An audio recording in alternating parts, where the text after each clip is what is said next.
என் படம் கமிட் ஆச்சுல. அப்போ கால்ஸ் கொடுப்பார். 2 கண்டிஷன் வைப்பார். ஒன்று சண்டே ஷூட்டிங் வச்சுக்காதீங்க. அப்புறம் 2வது வந்து 6 மணிக்கு மேலே ஷூட்டிங் வைக்காதீங்க. இல்லை நைட் ஷூட்டிங் அப்படின்னா நீ 6 மணிக்குள்ளே ஷூட்டிங் வைங்க, மறுநாள் பகல் வைக்காதீங்க. என்னோட பிறந்த நாளுக்கு அன்றைக்கி ஷூட்டிங் வைக்காதீங்க. இந்த கண்டிஷனில் தான் கால்ஸ்ட்டு கொடுப்பார். இது 6 மணிக்கு மேலே இது பண்ண மாட்டேன், ஷூட்டிங் வர மாட்டாருன்னு சொன்னீங்களே, இது இப்போவே விமர்சனமாக வைக்கப்பட்டது பிரச்சாரத்தில். 6 மணிக்குள்ளே நடிக்க மாட்டார் அதெல்லாம் இல்லை. அவருக்கு வந்து நீங்கள் பகல் ஷூட்டிங் வச்சா நைட் வைக்காதீங்க, நைட் ஷூட்டிங் வச்சா பகல் வைக்காதீங்க, இதுதான். அப்புறம் பிறந்த நாள் அன்னைக்கு வரமாட்டோம் நமக்கு கேள்வி இருக்குல்ல, ஒரு கேட்கல 6 மணிக்கு மேலே நடிக்க மாட்டாருன்ட்டு. அப்புறம் தெரிஞ்சது அவர் பிறந்த நாள் அன்னைக்கு ரசிகர்களை சந்திப்பார். சில நேரம் நம்மளுக்கு ஒரு வியப்பாக இருக்கும், ஒரு மனிதர், ஒரு நடிகர், எங்கெங்கேயோ வந்து ரசிகர் வந்திருக்காங்க, ரசிகர் வந்து ஃபுல்லாக அனுப்ப காட்டுவாங்களா அப்படிங்கிற கொஞ்சம் வியப்பாக இருக்கும். அப்போ நினைப்பேன், இதெல்லாம் கடவுள் கொடுத்த வரம் தான். எம்ஜிஆராக இருக்கட்டும், ரஜினியாக இருக்கட்டும், ரசிகர்கள் வந்து அப்பா அம்மா கூட அந்தளவுக்கு ரசிப்பான்னு தெரியாது, ஆனால் வீட்டில் வந்து உயிரை விடுவாங்க. அஜித்னா ரசிகர் மட்டும் கலைச்சிட்டாரு, கலைச்சா போயிட்டாங்களா என்ன, இன்றைக்கி இருக்காங்க. நான் மட்டும் கலைச்சிட்டாரு, ரசிகர்கள் பார்க்க வராதுங்கிறாரு. நான் இந்த நிகழ்ச்சிக்கு வரமாட்டேன், நான் எங்கேயும் வரமாட்டேன், பொது இடத்துக்கு வரமாட்டேன், எங்கேயும் ரசிகர்கள் பார்க்க மாட்டேங்கிறாரு. ஷூட்டிங், வீடு, விளையாட போகிறதா வீட்டிலேருந்து ஏர்போர்ட் போவார், வேறு எங்கேயும் பார்க்க முடியாது. வேறு இன்றைக்கி அவர் ரசிகர்கள் வந்து இருக்காங்கன்னா இது எல்லாமே வரம் தான். வரம் தான். பாரதி ராஜா அது வந்து ஒரு பேர் இல்லை. பாரதி ராஜாங்கிறது ஒரு புரட்சி, ஒரு எழுச்சி. ஒரு எளியவன், ஒரு சாதாரண ஆள், ஒரு அசிஸ்டண்டாக இருக்கவன் டைரக்டர் ஆக முடியும் அப்படிங்கிற பாரதி வெற்றிக்கு அப்புறம் தான் எல்லாரும் நம்பிக்கை வச்சு, தயாரிப்பாளர் நம்பிக்கை வச்சு. ஆனால் பாரதிராஜா அப்படிங்கிறது நீ இயக்குனருங்கிற வட்டத்துக்குள்ள அடைக்கவே முடியாது. அவர் டிஸ்ட்ரிபியூட்டருக்கு விடிவெள்ளி, தயாரிப்பாளருக்கு விடிவெள்ளி, நடிகர்களுக்கு விடிவெள்ளி. இன்னைக்குள்ள இயக்குனருக்கெல்லாம் ரீரிகார்டுக்கு எந்த அளவுக்கு இடம் கொடுக்கணும், பேஸ் கொடுக்கணும் அப்படிங்க தெரிஞ்சுக்கணும்னா நீங்கள் பாரதிராஜா பார்க்கணும். சரி, நடிகர்கள் அரசியலுக்கு வருவாங்க, ஆனால் பாரதி ஒரு இயக்குனர் வந்து எந்த இயக்குனர் இருந்தாப்பெல்லாம் அரசியல் போகிறதுக்கெலாம் வரல. ஆனால் ஒரு இயக்குனர் வந்து ஈழத்தமிழில் படுகொலை நடக்குதா, நான் கேட்பேன்டா, என் சினிமாவில் கேட்கும்டா. எந்த சமையலும் ருசி தேடும் ரகசியம் 20 ரூபாய். கிருஷ்ணமாச்சாரியா யோகம் மந்திரம் இணைந்து வழங்கும் யோகம் தரும் யோகா ஆன்லைன் யோகா பயிற்சி வகுப்புகள். பயிற்சியில் பங்கேற்க இங்கே ஸ்கேன் செய்து இணைந்து கொள்ளவும். இறுதியாக ஒரு கேள்வி சார். இப்போ தமிழக முதல்வராக இருக்கக்கூடியவர் முதலமைச்சராக தன்னுடைய முதல் பிறந்தநாளை அடுத்த வாரம் கொண்டாட போகிறாரு.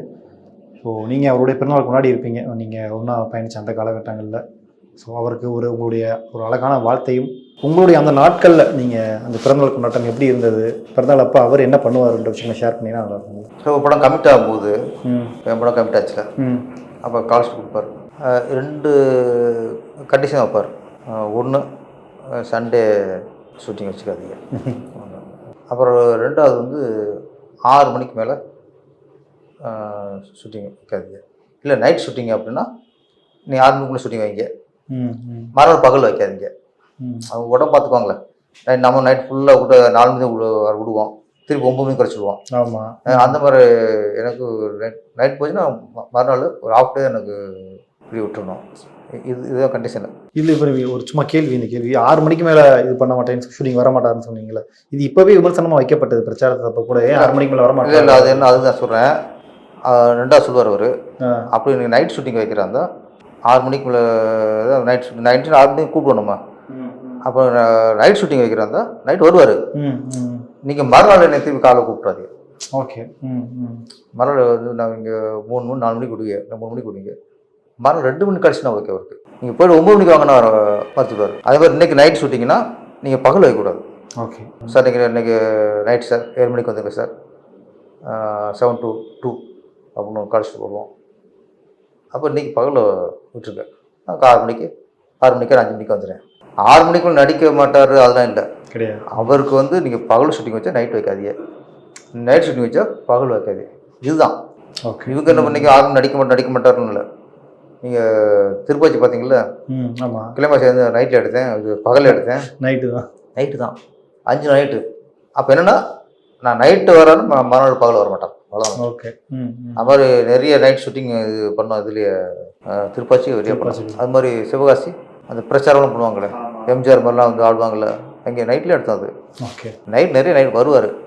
நைட்டு மறுநாள் கொஞ்சம் ரெஸ்ட் விட்டுருங்க, ஹாஃப் டே ரெஸ்ட் விடுங்க பாருங்க. இதுதான் இவங்க மாதிரி 6 மணிக்கு நடிக்கவே வர மாட்டாங்க அப்படிலாம் இல்லை. அப்படி அது நடிக்க முடியாது முதல்ல. நைட் ட்ரைவரில் எப்படி நடிக்கிறது அது ஒன்று. 3வது ஒன்று சொல்லுவார் சார், என்னோட பிறந்த நாளுக்கு அன்றைக்கி ஷூட்டிங் வைக்காது. அது சண்டே, ஏதாவது மண்டே இருக்கலாம், இல்லை வெள்ளிக்கிழமை வரலாம், புதன்கிழமை வரலாம், எதனா வரலாம். அவர் என்னுடைய பிறந்த நாள் அன்றைக்கி ஷூட்டிங் வைக்காதீங்க, இந்த கண்டிஷனில் தான் கடைசியில் கொடுப்பார். ஓகே. அப்புறம் என்ன பிறந்த நாள் அன்றைக்கி வரமாட்டோம், நமக்கு கேள்வி இருக்கும்ல, கேட்கல 6 மணிக்கு மேலேயே நடிக்க மாட்டாரான்ட்டு. அப்புறம் தெரிஞ்சது அவர் பிறந்த நாள் அன்றைக்கி ரசிகர்களை சந்திப்பார். ஓகே. அப்புறம் அவருடைய பிறந்த நாள் அன்றைக்கி முதல் வேலையாக அவர் பிறந்த ஹாஸ்பிட்டல் போயிட்டு அன்றைக்கி எந்தெந்த குழந்தை பிறந்திருக்கோ அன்றைக்கி அதுகளுக்கு மோதிரம் போடுவார். அது ஒரு வழக்கம் வச்சுருக்காரு. அதுக்கப்புறம் வந்து ரசிகர்களை சந்திக்கிறது அன்றைக்கி பொழுது ஃபுல்லாக போயிடும். அப்படி இதனால தான் என்னோடய பிறந்த நாள் அன்றைக்கி ஷூட்டிங் வைக்காதுன்னு அவர் சொன்னதோட காரணம். அப்போ என்னென்னா அன்றைக்கி ரசிகர் சந்திக்கணுங்கிறது அன்னையிலேருந்து அவர் ஒரு திட்டமிடல். அது ஒரு நல்ல விஷயம் தான். வருஷம் பூரா ரசிகர்கள் வந்து தேட்டரில் போய் படம் பார்க்குறான். அவர் பிறந்த நாள் அன்றைக்கி இவர் ரசிகர்கள் பார்க்குறது நல்ல விஷயம் தானே. அது அவங்களுக்கு ஒரு புத்துணர்ச்சி, அது ஒரு இது இருக்கும். அது ஒவ்வொரு வருஷமும் பண்ணுவார். நானும் பல வருஷம் பிறந்த நாளைக்கு நேராக போய் அழைச்சிருக்கோம். என்ன இந்த ரசிகர்கள் கூட்டத்துக்கு நடுவில் நம்மளும் போய் பார்ப்போம். இந்த ரசிகர்கள் பொக்கெல்லாம் கொடுத்து வளர்த்தும்போது அது ஒரு பிரமிப்பாக இருக்கும். சில நேரம் நம்மளுக்கு ஒரு வியப்பாக இருக்கும். ஒரு மனிதர், ஒரு நடிகர், எங்கெங்கேயோ இந்த ரசிகர் வந்திருக்காங்க, ரசிகர்கள் வந்து ஃபுல்லாக அனுப்ப காட்டுவாங்களா அப்படிங்கிற கொஞ்சம் வியப்பாக இருக்கும். அப்போ நினைப்பேன், இதெல்லாம் கடவுள் கொடுத்த வரம் தான். எம்ஜிஆராக இருக்கட்டும், ரஜினியாக இருக்கட்டும், ரசிகர்கள் வந்து அப்பா அம்மா கூட அந்தளவுக்கு ரசிப்பான்னு தெரியாது. ஆனால் வீட்டில் வந்து உயிரை விடுவாங்க. அப்போ இந்த மாதிரி ஒரு பாசம், அன்பு எப்படி உங்களுக்கு வருது? இன்றைக்கி எனக்கு கேள்வி தான். நடிப்பு மட்டும் இல்லை சார், உங்களுக்கு எம்ஜிஆர் நடிக்கிறானா சிவாஜியோட. அப்போ நடிப்பையும் தாண்டி எப்படி உங்களுக்கு ஒரு ஈர்ப்பு இருக்குது, எப்படி ரசிகர்களை கவர்றாங்க, ரசிகர் உங்களுக்கு அவ்வளோ உயிரை வச்சுருக்காங்க அப்படின்னா இன்றைக்கி கேள்வி தான். நீங்கள் நடிப்பு சொல்லவே மாட்டேன். நடிப்பு விஜய் சார்னா விஜய் வந்து சிறந்த நடிகை இப்படி சொல்ல முடியும். நல்லா டான்ஸர், நல்லா ஃபைட் பண்ணுவார், ஒரு கமர்ஷியல் அவர் ஒரு காமெடி பண்ணுவார், ஒரு சிறந்த நடிகை அவார்டு வாங்கியிருக்காரு என்ன. ஆனால் எதுக்கு மக்களுக்கு ஒரு பசங்களுக்கு வந்து பிடிக்குதுன்னா கேள்விக்குறி தான். அப்போ ஏதோ ஒன்று இருக்குது. அப்போ அதைத்தான் நான் சொல்கிறேன், அது காட் கிஃப்டாக இறைவன் கொடுத்த வரமா ஏதோ ஒன்று இருக்குது சார். அது வந்து எம்ஜிஆர் இருக்கட்டும், ரஜினியாக இருக்கட்டும், இவரை பார்க்கணும் சார். அது மாதிரி அஜித் பார்க்கணும் சார். அஜித்னா ரசிகர் மட்டும் கலைச்சிட்டாரு. கலைச்சவங்க போயிட்டாங்களா என்ன, இப்போ இருக்காங்க, இன்றைக்கி இருக்காங்க. அப்போ எப்படி நம்ம மட்டத்தை கலைச்சிட்டாரு, ரசிகர்கள் பார்க்க வரதேங்கிறாரு. நான் எந்த நிகழ்ச்சிக்கு வரமாட்டேன், நான் எங்கேயும் வரமாட்டேன், பொது இடத்துக்கு வரமாட்டேன், எங்கேயும் ரசிகர்கள் பார்க்க மாட்டேங்கிறாரு. ஷூட்டிங், வீடு, வெளிநாடு போகிறதா வீட்டிலேருந்து ஏர்போர்ட் போவார், வேறு எங்கேயும் பார்க்க முடியாது வேறு. இன்றைக்கி அவர் ரசிகர்கள் வந்து இருக்காங்கன்னா இது எல்லாமே ஒரு அதிசயமான வரம் தான். வரம் தான். அதுக்கு வந்து விடையே கிடைக்கல. நடிப்புக்காக மட்டும் இல்லை சார். அதை நான் கண்டு சொல்லேன். நடிப்பை ரசிச்சுட்டு வந்தாங்கலாம் இல்லை. அது வந்து அப்படின்னா உங்களுக்கு சிவாஜி ரசிகரா நடிப்புனா சிவாஜி தானே சார். அவரையும் சார் உட்கார வைக்கல, அவர் தூக்கிச்சிட்டாங்க. அவர் கலந்து வந்து ஒரு நேரம் அது வந்து ஒரு மேஜிக் தான். அது ஆராய பண்ண வேண்டிய விஷயம். அது ஒன்று இருக்குது. இன்றைக்கும் விஜய் சார் இன்றைக்கி சிலர் அப்படி பேசும்போது எப்படா பேசுறது புரியல உங்களுக்கு. என்ன பண்ணார் இவர்? அது வந்து அது காட் கிஃப்ட் தான். ஒரே வரி அவ்வளோதான். அவங்க வாழ்க்கை வந்து இறைவன் கொடுத்த வரம் தான். அவங்க அரசியல் நிறைய விஷயங்கள் பேசியாச்சு. இன்னொருத்தரை பற்றி நம்ம கண்டிப்பாக பேசி ஆகணும். தமிழ் சினிமாவுக்கு மிக முன்னோடி அவர், உங்களுக்கும் குரு, பலருக்குமே சினிமாவில் இப்போ இருக்கக்கூடிய பல இயக்குநர்களுக்கு குருவாக இருந்தவர். இப்போ நம்ம கூட இல்லை, பாரதிராஜா அவர்கள். அவருடைய மறைவு அப்படிங்கிறது ஒரு ஈடு செய்ய முடியாத ஒரு இழப்பு. கடந்த வருடம் அவருடைய மகனுடைய இறப்புலேருந்தே கொஞ்சம் அவர் வருத்தத்தில் இருந்தார். இந்த இழப்பை பற்றி என்ன நினைக்கிறேன்? அவரோட பயிர்ந்த நாட்கள் நீங்கள் ஸ்பெண்ட் பண்ணியிருப்பீங்களா டேஸ்? அவரோட இழப்புனா பெரும் இழப்பு தான். அது என்னால் தாங்கிக்க முடியாத இழப்பு. சினிமாக்காரரில் கடைசியாக பார்த்தது நான் தான். ஒரு 10-12 நாளுக்கு முன்னாடி யூடியூப் நான் பார்க்குறேன். கடைசியாக பார்த்தது நான் தான். வாரத்துக்கு ஒரு 10 நாள் கூட போய் பார்த்துட்டேன் அவரை. கடைசியாக பார்க்கும்போதும் டீ சாப்பிட்னாரு, டீ கொடுத்தாங்க. நான் டீ சாப்பிடும்போது அப்புறம் அவர் எனக்கு ஒன்றும் தெரியல, எனக்கு காஃபி கொடுங்கன்னாரு. அப்புறம் காஃபி இருந்துச்சு. அப்போ அவர் காஃபி சாப்பிட்டு நான் டீ சாப்பிட்டு சேர்ந்து சாப்பிட்டோம். அப்புறம் 6 நாள் கழிச்சு பசிக்குதியா அப்படின்னாரு. அப்புறம் அம்மா குடிச்சினேன், பசிக்குன்னு சொல்கிறாருன்ட்டு. அப்புறம் அவங்க 2 இட்லி கொடுத்தாங்க. அவர் ஒரு 1 இட்லி சாப்பிட்டார். அது வரைக்கும் ஒரு இட்லி சாப்பிட்ற அளவுக்கும் போதே ஹோட்டல் வந்து சரியாச்சு. மே 24 நினைக்கிறேன் நான் கஷ்டம் பார்த்தேன். அதுக்கப்புறம் என் தங்கச்சி பொண்ணு கல்யாணம், ஊருக்கெலாம் போயிட்டு வந்துட்டு தான் கஷ்டப்பட இங்கே மாறினச்சு. பாரதி ராஜா அது வந்து ஒரு பேர் இல்லை. பாரதி ராஜாங்கிறது ஒரு ஒரு புரட்சி, ஒரு எழுச்சி, ஒரு புதினம், புதிய வாழ்வுகள் என்ன சொல்லலாம். சினிமாவில் வந்து 2 மாற்றம் நிகழ்ந்தது. ஒன்று பராசக்தி பெரிய மாற்றத்தை உருவாக்குனது. அதுக்கப்புறம் சினிமாவில் பெரிய மாற்றத்தை உருவாக்குனது 16 வயதில். அந்த 16 வயதில் வெற்றி பாரதிராஜா வெற்றி தான் என்னை போன்ற இயக்குனர்கள், இப்போ நானாக இருக்கட்டும், சேரனாக இருக்கட்டும், தங்கர் பச்சனாக இருக்கட்டும், ஆர் கே சுப்பிரமணியா இருக்கட்டும், நம்ம விக்ரம் சார் இருக்கட்டும், கேஸ் ரவிக்குமாராக இருக்கட்டும், நிறைய கிராமத்துல கிளம்பி வந்தாங்கல்ல, எல்லாருக்குமே அவர் வெற்றி தான் எங்களுக்கு வழிகாட்டி. அவர் வெற்றி இடம் வச்சுங்களேன்.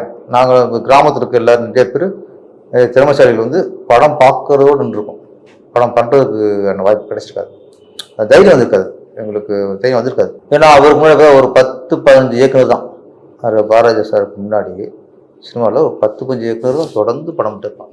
சிவாஜி வச்சு படம் பண்ணுறது ஒரு 4 டேரக்டர் இருப்பாங்க. எம்ஜிஆர் வச்சு படம் பண்ணுற டைரக்டர் ஒரு 4 இருப்பாங்க. இவங்க திருப்பி அவங்களுக்கு விட்டுருப்பாங்க. அப்புறம் ஜெமினி வச்சு பண்ணுறது ஒன்று, சேஷங்கர் வச்சு பண்ணுறதுக்குன்னு ஒரு இருப்பாங்க.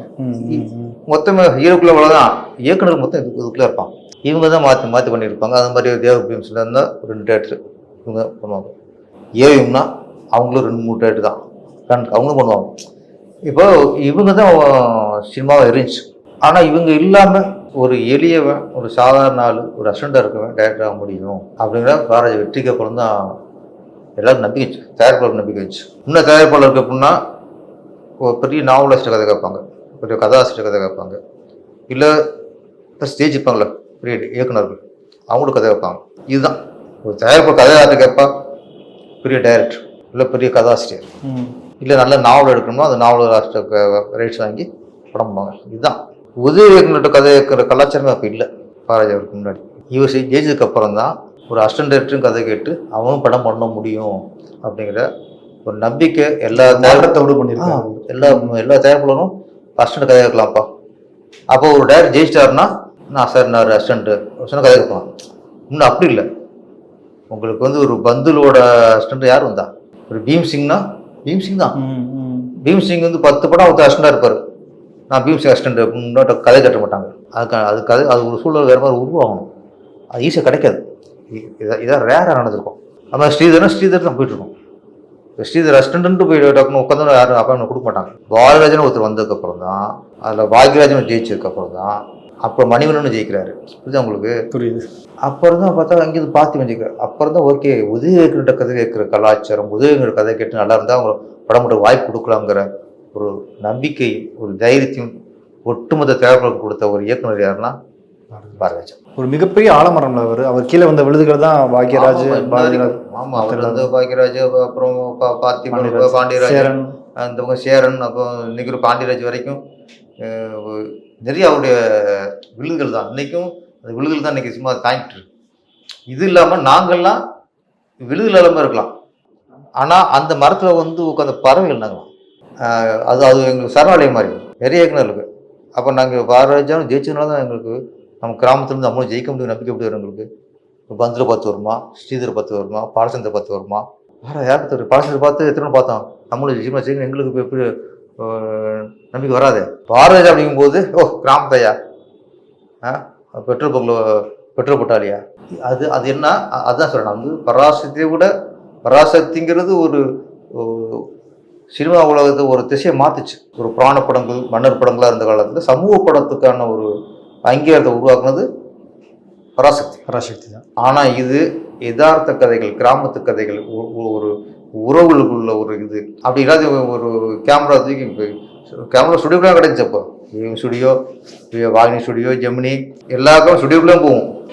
அந்த கேமரா கிராமத்து தெருவுக்கு கொண்டு போனது இவர் ஸ்டுடியோ தாண்டி வெளியே கொண்டு வரும். அது நிறைய புரட்சிகள் பண்ணிட்டார். அதனால நம்ம பாரதிராஜா அப்படிங்கிறது நான் சொல்கிறேன், நம்ம இயக்குனர் எப்பயுமே சொல்கிறோம், எங்கள் இயக்குனர் மட்டும் நம்பிக்கை கொடுக்கல, நான் சொன்ன மாதிரி தான் தயாரிப்பாளருக்கும் நம்பிக்கை கொடுத்தவர். அதே மாதிரி பாரதிராஜா படத்தில் நடித்தா போதும், நடிகர் தவமுத கலனம் உண்டு, நம்ம நடிக்க கொடுக்க மாட்டாரா? அவர் 80 இல்லை சார், இந்த சினிமாவில் பிஸியாக இருந்த சினிமாவில் எல்லா நடிகரும் இவர் 54 தான். ஒருவருக்கும் ராதியா, ஒருவருக்கும் சுதாகர், ஒருவருக்கும் விஜயன், ரேவதி, ராதா, எத்தனை பேர், சுகன்யா. நீ பார்த்தா ஒரு 80-90களில் இவங்க ஒரு அறிமுக கதாநாயகிகள் தான் நம்பர் 1 ஆட்சி வச்சுக்கிட்டாங்க. கதாநாயகம் சுதாகர்லாம் ஒரு 3-4 வருஷம் பயங்கர பிஸி. 2 மாதத்துக்கு ஒரு கூட படம் வரும். அப்போ அவ்வளோ பிஸி. விஜயன் அவர் ஒரு ஒரு நடிகர் சங்கத்தை அவர் உருவாக்கிட்டார். அப்போ நடிகர்களுக்கான நம்பிக்கையானவர். இயக்குநர்கள் மட்டும் இல்லாமல் நடிகர்களே உருவாக்கி. ஆமாம், தயாரிப்பாளர், நடிகர்களா, இயக்குநர்களை, டிஸ்ட்ரிபியூட்டர், உங்களுக்கு பெரிய பெரிய பட்ஜெட் இருக்கும்போது இவர் சின்ன பட்ஜெட் தான். பாரதி தான் சின்ன, அதெல்லாம் அப்போல்லாம் 5 லட்சம் பட்ஜெட், இது 16 5 லட்சம். ஆனால் அப்போவே 50 லட்சத்துக்கு மேலாம் வசூல் பண்ண முடியும். எவ்வளோ அப்போ பாரதிய படத்தை நம்ம வந்து இவ்வளோ விலை கொடுத்தோம்னா இது 3 மடங்கு சம்பாதிக்கலாங்கிறது இவர்கிட்ட தான். மற்றவங்க வர்றது ஒரு கிழக்க புறையில் 20 லட்சம் மொத்தமாக 3 லட்சம் 3 லட்சம் சம்பாதிப்பாங்க. அப்போ டிஸ்ட்ரிபியூட்டர்கள் வந்து இவர் படத்தை வாங்குறதுக்கு போட்டி. இவ்வளோ அதிகம் பெரிய விலைக்கு வைக்க மாட்டாங்க. அப்போ இவர் பட்ஜெட் வச்சுருப்பார்ல, இந்த படத்தை 10 லட்சத்துக்கு முடித்தோம், நமக்கு 3 லட்சம் கிடைச்சா போதும் அப்படின்னு விட்டுருவார். அப்போ இந்த பெரிய லாபங்கள் டிஸ்ட்ரிபியூட் சம்பாதிச்சாங்க. அதெல்லாம் பொற்காலம் சார். அதனால் பாரதிராஜா அப்படிங்கிறது நீ இயக்குநருங்கிற வட்டத்துக்குள்ள அடைக்கவே முடியாது. அவர் டிஸ்ட்ரிபியூட்டருக்கு விடிவெள்ளி, தயாரிப்பாளருக்கு விடிவெள்ளி, நடிகர்களுக்கு விடிவெள்ளி, டெக்னீஷியன்களுக்கு எல்லா அங்கே தான் பார்த்தா எடிட்டர்னு ஒருத்தன் இவங்க கண்ணுக்கு தெரியாது சார். பல இடங்கள்லாம் பாரதி படத்துக்கு அப்புறம் எடிட்டிங்கில் விளையாட முடியுமாங்கிறது, எடிட்டருங்கிறது அது ஒரு கலை அப்படிங்கிறது எங்கே தெரிஞ்சுது? முன்னாடி எந்த படத்தும் தெரியாது நம்மளுக்கு. படம் பார்ப்போம், இங்கே close-up, mid shot, long shot, maximum trolley இருக்கும். எடிட்டிங் வித்த ஒன்று இருக்குங்களா அப்படியே. அப்படியே ஒரு கண் சிப்பிட்னா ஒரு பட்டங்கம், கண்ணு சிப்பிட்டு பட்டங்கம், என்ன எப்படியோ மேஜிக்கு. அப்போ எடிட்டிங்னு ஒரு விஷயம் ஒன்று இருக்குங்கிறதே இவர் தான் வெளியே கொண்டு வர்றாரு. மியூசிக் நீங்கள் நிறைய படம் பார்த்துருக்கீங்க சார். பாரதிராஜா படத்தில் தான் ரீரிகார்டிங்னு ஒன்று இருக்குல்ல. நீங்கள் மற்ற படத்தில் அது மாதிரி ரேசுவாஜி படம் எம்ஜிஆர் வந்திருக்கும். ரீரிகார்டிங்க உணர்வு ஆர்டிஸ்ட் ரீரிகார்டிங்க உணர்ந்த படங்கள் பாரதிராஜா படங்கள். ஏன் அப்படின்னா சில காட்சிகளில் வசனம் இருக்காது. ரீரிகார்டிங்க்கு அவ்வளோ டைம் கொடுப்பார். ஒரு வீடுக்குள்ளே ஒரு காதலுக்கு ஒரு சின்ன மோதல் முடிச்சுட்டு பொண்ணு வெளியே நடந்துகிட்டு இருக்கிறா, அந்த நடந்து வர்றது பல ஷாட் வைப்பார். ஏன்னா அங்கே ரீரிகார்டிங் வாசிக்கும். இங்கே கோச்சிட்டு கட் பண்ண அடுத்த சீன் போனால் ஃபீல் பண்ண முடியாது. அப்போ நீங்கள் இன்னைக்குள்ள இயக்குனர்லாம் ரீரிகார்டிங் எந்த அளவுக்கு இடம் கொடுக்கணும், பிளேஸ் கொடுக்கணும் அப்படின்னு தெரிஞ்சுக்கணும்னா நீங்கள் பாரதிராஜா பார்க்கணும். நீங்கள் நான் சார் இப்போ முதல் முறை பார்க்க சொன்னல, முதல் முறை கிளைமேக்ஸ் டைலாக் இருக்கா சார். லாஸ்ட் ஒரு காமன் டைலாக்கே ஒரு படம் வெறும் ரீரிகார்டிங் தான். எத்தனை படங்கள், கடலூர் கவிதையாக இருக்கட்டும், கிளைமேக்ஸில் டைலாக் வசனமாக பேசுகிறது தான் டைலாக், பேசுகிறத கிளைமேக்ஸாக தெரியும். வசனமே பேசாமல் விஷுவலையே கொண்டு வந்து அது ரீரிகார்டிங் ஃபுல்லாக இளையராஜாவுக்கு விட்டா உயிர் ஊற்றிப்பார். அப்போ இது எல்லாமே நம்ம பாரதிராஜாங்களுடைய ஒரு தனித்துவம் வரும். அதனால் பாரதிராஜா அப்படிங்கிறது நம்ம வந்து வட்டத்தில் அடைச்சிட முடியாது. ஒரு போராளி. அதுக்கு அடுத்த நிறைய இருக்கும். சினிமா எல்லோரும் டைரக்ட் ஆகிட்டு அடுத்தது படம் பண்ணிட்டு போயிட்டாங்க. ஆனால் இவர் ஒருத்தர் தான் படம் பண்ணுறதோடு நிற்காமல் சமூகத்துக்கு உள்ளே வந்தவர். சில நடிகர்கள் அரசியலுக்கு வருவாங்க. ஆனால் பாரதி ஒரு இயக்குனர் வந்து எந்த இயக்குனர் வந்து அப்போலாம் அரசியலுக்கு இதுக்கெலாம் வரல. ஆனால் ஒரு இயக்குனர் வந்து ஈழத்தமிழில் படுகொலை நடக்குதா, நான் கேட்பேன்டா, என் சினிமாவில் கேட்குண்டா. அப்புறம் சினிமாவில் திரட்டி ராமேஸ்வரம் போய் ஒரு போராட்டம் நடத்தினாங்க. காவிரி தண்ணி இல்லையா, அரசியல் கேட்கலையோ, சினிமாக்காரன் நாங்கள் கேட்போம், தண்ணி கொடு அப்படின்னு நெய்வேலிக்கு கிளப்பி கொண்டு போனார். நிறைய போராட்டம் காவேரிக்காகவும் தமிழ் ஈழ இவங்களுக்கு அப்பா தமிழர்களுக்காகவும். உங்களுக்கு இதெல்லாம் வராது சார். அதே மாதிரி இதுக்கப்புறம் பாரதிராஜா மாதிரி ஒருத்தர் ஒரு ஆளுமை இருக்குல்ல, எம்ஜிஆரோட நேசிக்கப்பட்டவர். எம்ஜிஆர் முதலமைச்சர் இருக்கும்போது பாரதிராஜாங்கிற எப்போ போய் பார்க்கலாம் போய் அவர் பாசம். அதுக்கப்புறம் கலைஞர், நான் பாரதிராஜாவோட கலைஞரே பலரோட பார்க்க போயிருக்கோம். நாங்கள் கலைஞரை வியந்து அப்படியே பார்ப்போம். இவர் ஃப்ரெண்டு மாதிரி பேசுவார், எனக்கு ஷாக்காக இருக்கும். கலைஞரும் பாரதிராஜாவும் உரிமையாக பேசுவார். அதனால் அவ்வளவு எங்களுக்கு இதாக இருக்கும். அது மாதிரி ஜெயலலிதா அம்மா இருக்கும்போதும் அங்கேயும் நெருக்கமாக இருப்பார். அப்போ எந்த முதலமைச்சர் வந்தாலும் பாரதிராஜாங்கிற ஒரு இயக்குனர் அவங்களுக்கு பிடிக்கும் சார். எப்போ போனாலும் போய் பார்க்கலாம். அவர் எப்போ போனாலும் அந்த அன்போடு பார்க்குறது, பாசத்தோட அணுகிற மாதிரி இருந்துச்சு. இதுக்கப்புறம் அதெல்லாம் இருக்குமான்னு தெரியல நமக்கு. அப்போ பாரதிராஜாங்கிறது நாங்கள் எப்படி பெரிய இயக்குனரை பார்ப்போம். இன்றைக்குள்ள ஒரு பெரிய இயக்குனர் இருக்கிறோம், டக்கு ஒரு சிஎம் பார்த்த முடியுமா, சிஎம் பண்ணிட முடியுமா, அன்றைக்கி அவங்க ஆளுங்க. அதனால் பாரதிராஜா நமக்கு இழப்பு அப்படிங்கிற விட ஒரு பெரிய அஸ்திவாரமே சஜிஷ். இன்னொன்று அவர்கிட்ட எப்போ போனாலும் சரி சினிமா சார். சினிமாவை நேசிக்கிறது கடைசி கொண்டது. அவர் படுத்த வரைக்கும் கிடந்தார் வீட்டில். அவர் முன்னாடி டிவி இருக்கும். அவருக்கு நடமாட முடியாது, படுக்க கிடந்தார். எப்போ மேலே ஒரு ஃபஸ்ட் ஃப்ளோரில் ஒரு பெட்ரூம் வச்சுருந்தாங்க, பெட்ரூம் அங்கேயும் பார்ப்பேன். முன்னாடி டிவி இருக்கும், டிவியில் ஏதாவது படத்தை போடணும், பார்த்துட்டே இருப்பார். சாங் பாட்டு. அப்புறம் கீழே இப்போ லாஸ்ட்டில் கீழே தான் கிரவுண்ட் ஃப்ளோர் தான் பெட்லாம் போட்டு வச்சுருந்தாங்க. கரெக்டாக அங்கேயே டிவி சுற்ற மாட்டாங்க. அதுக்கு முன்னாடி டிவி இருக்கணும், பாட்டு பார்ப்பார், படம் பார்ப்பார். சொன்னேன் கடைசி தாய்கிளி பார்த்தாருன்ட்டு, நம்ம ராஜயோகி போட்டாங்களே, ஆமாம். அது அவரு நம்ம நடமாட்ட முடியல, நம்மளால சாப்பிட சரியாக சாப்பிட முடியல அப்படின்னா கூட அந்த சினிமா அது கடைசி வரைக்கும் அந்த நேசம் இருந்துச்சு. மிகப்பெரிய ஆளுமை இல்லாதது ஒரு மிகப்பெரிய வருத்தம் தான். இன்னொன்று பொறுமையாக எல்லா கேள்விகளுக்கும் பதிலளிச்சதுக்கு ரொம்ப நன்றி சார். மீண்டும் சந்திப்போம். Thank you sir. ஆச்சி மசாலா. எந்த சமையலும் ருசி தேடும் ரகசியம் 20 ரூபாய். கிருஷ்ணமாச்சாரியா யோகம் மந்திரம் இணைந்து வழங்கும் யோகம் தரும் யோகா ஆன்லைன் யோகா பயிற்சி வகுப்புகள். பயிற்சியில் பங்கேற்க இங்கே ஸ்கேன் செய்து இணைந்து கொள்ளவும்.